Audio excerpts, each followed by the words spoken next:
అనంత కరుణామయుడు అపార కృపాశీలుడైన అల్లాహ్ పేరుతో. ఆయత్ నంబర్ 49.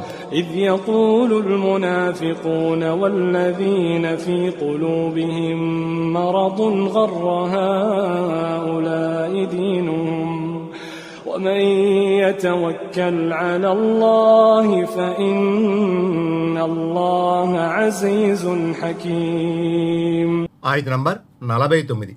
ఆ సందర్భంగా కపటులు హృదయాలలో రోగం ఉన్నవారు కూడా ఇలా అన్నారు, వీళ్ల ధర్మం వీళ్ళని మోసంలో పడవేసింది. కానీ ఎవరు అల్లాను నమ్ముకున్నారో నిశ్చయముగా అల్లా సర్వాధిక్యుడు వివేకవంతుడు అని తెలుసుకోవాలి. 72. అంటే అప్పుడప్పుడే ఇస్లాం స్వీకరించిన ముస్లింలు అయి ఉండవచ్చు. వారి ఆంతర్యాల్లో ఇస్లాం ఇంకా బలపడి ఉండకపోవడం మూలంగా ముస్లింలకు విజయం చేకూరుతుందో లేదో నన్న శంక వారిలో కలిగి ఉంటుంది. లేదా ముష్రికులను ఉద్దేశించి ఇలా అని ఉండవచ్చు, లేదా మదీనాలో నివసించే యూదుల్ని ఉద్దేశించి ఈ విధంగా అని ఉండవచ్చు. 73. అంటే గుప్పెడు మంది సరైన ఆయుధాలు కూడా లేకుండా అంత పెద్ద సైన్యాన్ని ఎలా ఎదుర్కోవాలి అని వీళ్ళు బయలుదేరారు. వీళ్ళు విశ్వసిస్తున్న ధర్మం వీళ్ళని మోసంలో పడవేసింది. వీళ్ళు మతపిచ్చిలో పడి వివేచనను కోల్పోతున్నారు. ఏమాత్రమూ ఇంగిత జ్ఞానం లేకుండా కేవలం ఆవేశంతో దూసుకుపోతున్నారని మొసల కన్నీరు కార్చసాగారు. 74. శక్తిమంతుడైన అల్లాను నమ్ముకున్న విశ్వాసుల సహన స్థైర్యాల సంగతి ఈ ప్రాపంచిక పూజాలకు ఏం తెలుసు? ఏ ఏ మార్గాల నుంచి అల్లా తోడ్పాటు నందిస్తాడో, ఏ దిశ నుంచి శత్రువులు వెన్ను విరుస్తాడో ఈ సందేహాల స్వాములకు ఇంకా తెలియదు.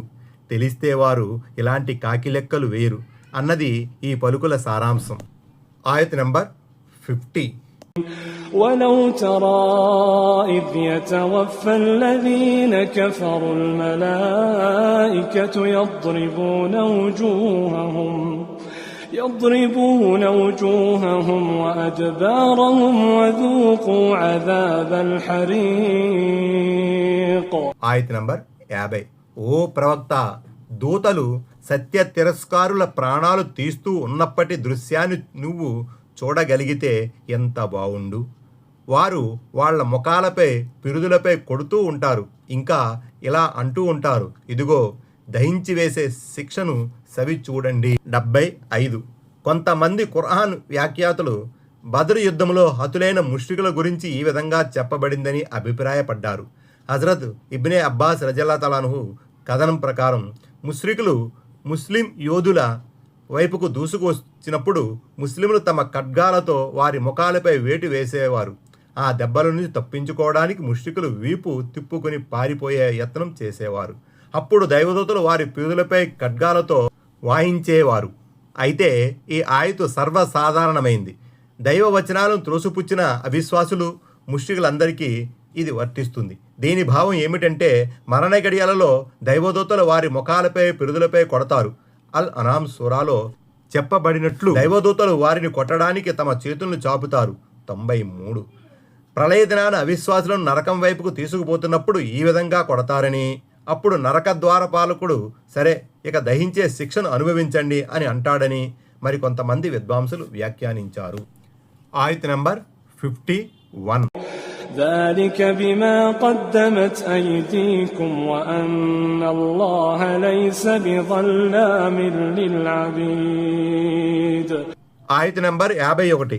ఇది మీ చేతులు ముందుగానే చేసి పంపుకున్న పాపానికి ప్రతిఫలం, అంతేగాని అల్లా తన దాసులకు అన్యాయం చేసేవాడు కాడు.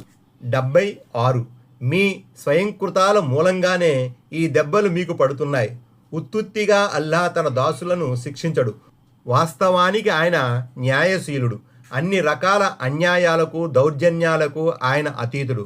ఒక హదీసే కుదిసీలో అల్లా స్వయంగా ఎలా సెలవిచ్చాడు, నా దాసులారా, అన్యాయం చేయటాన్ని నేను స్వయంగా నా కొరకు నిషేధించుకున్నాను. మీ మధ్య కూడా దీనిని నిషిద్ధపరిచాను.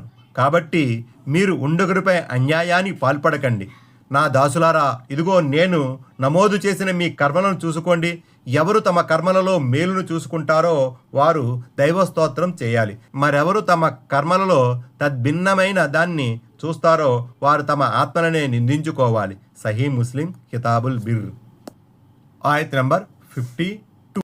كدأب آل فرعون والذين من قبلهم كفروا بآيات الله فأخذهم الله بذنوبهم كفروا بآيات الله فأخذهم الله بذنوبهم إن الله قوي شديد العقاب. ఆయత్ నంబర్ 52. వీళ్ల ధోరణి ఫిరౌన్ అనుయాయుల వారి పూర్వీకుల ధోరణిని పోలి ఉన్నది. వారు అల్లా ఆయుధులను తిరస్కరించగా అల్లా వారి పాపాల కారణంగా వారిని పట్టుకున్నాడు. నిస్సందేహంగా అల్లా బలవంతుడు, కఠినంగా శిక్షించేవాడును. 77. అరబీలో దఅబ్ అనే పదం వాడబడింది. అంటే అలవాటు, ధోరణి, పోకడ అని అర్థం. అంటే పైగంబర్లను ధిక్కరించడంలో వీళ్ల ధోరణి లేక పోకడని చూస్తుంటే వీళ్ళు ఫిరౌన్ అనుచరుల్లాగా, వారి పూర్వీకులైన అవిశ్వాసుల్లాగా కనిపిస్తున్నారు. పూర్వం వారు కూడా ఈ రకంగానే తమ ప్రవక్తలను త్రోసిపుచ్చేవారు.